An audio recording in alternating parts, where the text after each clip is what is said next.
Digulung dikunyah. Assalamualaikum semuanya. Halo semuanya, kali ini kita akan membahas mengenai aplikasi sederhana manajemen kas kelas. Yuk simak videonya lebih lanjut. Proyek pengembangan aplikasi pendataan kas kelas ini bertujuan untuk mempermudah proses pencatatan dan pelaporan keuangan kelas dengan sistem yang lebih terorganisir dan efisien. Melalui aplikasi ini, pengguna dapat mengelola data anggota, mencatat pemasukan dan pengeluaran, menampilkan total dan rekap kas, dan menyimpan data untuk akses yang lebih lama. Selanjutnya, implementasi topik. Yang pertama ada nama aplikasi atau output. Bagian ini berfungsi untuk menampilkan nama aplikasi kepada pengguna. Kode ini menggunakan sistem outprint print line untuk mencetak judul dengan beberapa garis pemisah agar tampilan lebih rapi. Ini untuk contoh-contohnya.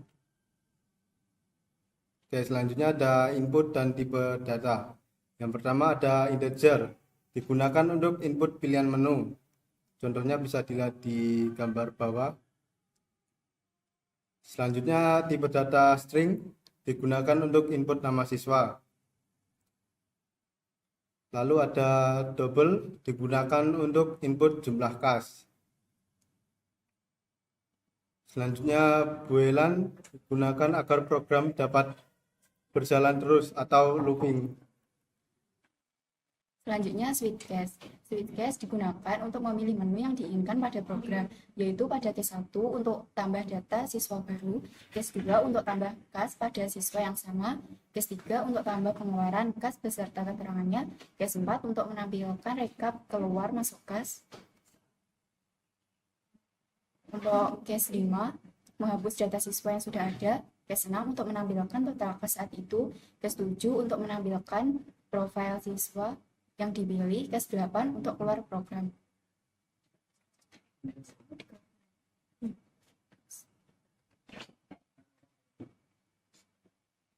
If else, kami menggunakan if else di banyak tempat karena program kami memungkinkan berbagai kondisi. Sebagai contoh, kami menggunakan pada case 2 untuk memeriksa apakah nomor siswa yang dimasukkan user valid atau tidak. Berikut ini adalah contoh penggunaan if else. Looping. Kami menggunakan looping yaitu for dan while. Contohnya digunakan untuk yang while digunakan untuk menjalankan program terus-menerus sampai user memilih pilihan keluar dari program. For digunakan untuk menampilkan daftar siswa pada array list. Berikut adalah contoh implementasi dari looping, while, dan for.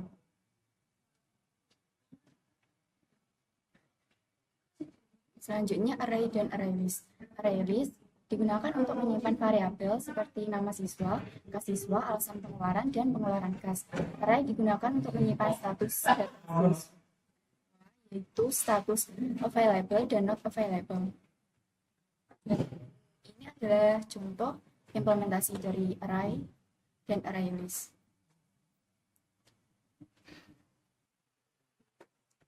Baik, selanjutnya adalah manipulation string. Berikut adalah contoh implementasi dari manipulation string pada program kami. Yang pertama ada to uppercase yang digunakan untuk menyimpan nama dalam huruf besar. Kemudian ada replace yang digunakan untuk merubah koma menjadi titik. Selanjutnya ada to lowercase, di sini digunakan untuk menampilkan nama siswa dalam huruf kecil. Lalu terdapat substring. Di sini substring digunakan untuk mengambil inisial nama siswa. Ada length yang digunakan untuk menghitung jumlah karakter pada nama siswa. Kemudian ada reverse yang digunakan untuk menampilkan nama siswa dengan karakter yang dibalik. Serta ada format, yaitu yang digunakan untuk merubah format dari numerik menjadi rupiah. Selanjutnya ada match yang digunakan untuk memvalidasi nama siswa agar hanya alfabet saja yang dapat diterima. Lalu ada contains yang digunakan untuk memeriksa apakah nama siswa sudah ada pada array list atau tidak. Dan yang terakhir ada blanket yang digunakan untuk menggabungkan antara dua string pada menu profil siswa. Selanjutnya, ini merupakan contoh implementasi manipulation string pada program kami. Kemudian ada function. Di sini kami menggunakan function untuk menampilkan pilihan menu utama yang ada pada program. Berikut merupakan contoh implementasinya pada program kami. Kemudian terdapat rekursif. Bagian ini rekursif digunakan untuk memindahkan switch case agar terpisah dengan main. Selain itu juga untuk fungsi rekursif pada bagian konversi angka ke nominal. Berikut merupakan contoh implementasinya pada program kami. Selanjutnya yaitu try catch. Pada program ini hampir setiap case terdapat try catch yang berfungsi untuk menghandle kemungkinan error yang sering terjadi di case tersebut. Misalnya pada case 1, user diminta untuk menginput jumlah case yang ingin ditambahkan. Input hanya menerima angka saja. Ketika user memasukkan selain angka, akan menampilkan output yaitu tidak valid. Tetapi program akan tetap berjalan. Nah, berikut adalah contoh dari implementasi try catch. Selanjutnya ada operator. Berikut adalah operator yang terdapat pada program kami. Yang pertama ada operator aritmatika. Operator aritmatika digunakan untuk melakukan operasi pengurangan, pembagian, dan modulus pada program. Selanjutnya ada operator penugasan. Operator penugasan digunakan untuk memperbarui dan menetapkan nilai variabel. Selanjutnya ada operator relasional. Operator relasional digunakan untuk membandingkan dua variabel atau nilai yang menentukan hubungan keduanya. Selanjutnya yaitu operator logika. Operator logika digunakan untuk melakukan perbandingan dan pemeriksaan dari dua kondisi yang berbeda. Selanjutnya ada operator unari. Operator unari digunakan untuk melakukan operasi pada saat operan, misalnya menambah atau mengurangi nilai besar 1. Selanjutnya yaitu operator ternary. Operator ternary digunakan untuk menetapkan nilai berdasarkan kondisi yang telah ditentukan atau versi singkat dari if else. Nah, ini adalah implementasi dari operator. Yang terakhir adalah penutup.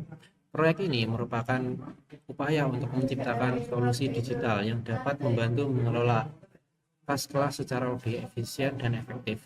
Aplikasi ini dirancang untuk mempermudah pengelolaan kas-kelas, mulai dari pencatatan masukan dan pengeluaran hingga penyajian laporan secara terstruktur. Dengan aplikasi ini, diharapkan pengelolaan kas-kelas akan menjadi lebih mudah dan transparan bagi semua pihak.